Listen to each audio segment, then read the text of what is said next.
Hi guys! So may dumating kaming parcel and ito na talaga ang hinihintay naming parcel na para bang huwag ka na lang kaya umorder ka eh. Ito talaga pinanggigigilan ko. Umiiyak na talaga ako para bilhan ako ng mama ko nito. Kasi nung bata pa, hindi ko to naranasan. Bata ka na talaga. Diyos ko po, ang ganda.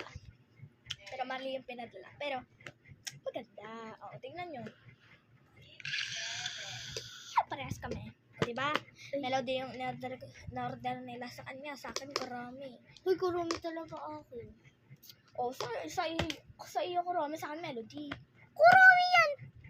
Melody yung in-order sa akin, pero pinadala, Kurami. Mukha lang idol ko to. Idol mo talaga. Sige na lang. Idol mo din naman yan.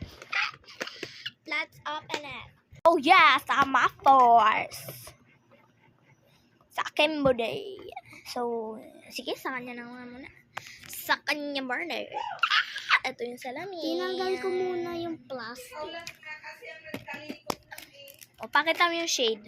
So, this is all the shade. This is the shade purple, blue, green, yellow, pink, and orange. So, Wait. ganda.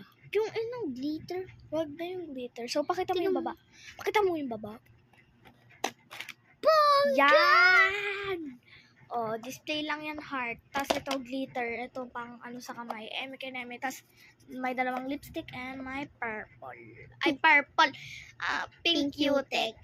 Oh, yan. Perfect. Ganyan din yung laman ng akin. Kaya wag nyo nang itanong kung anong laman.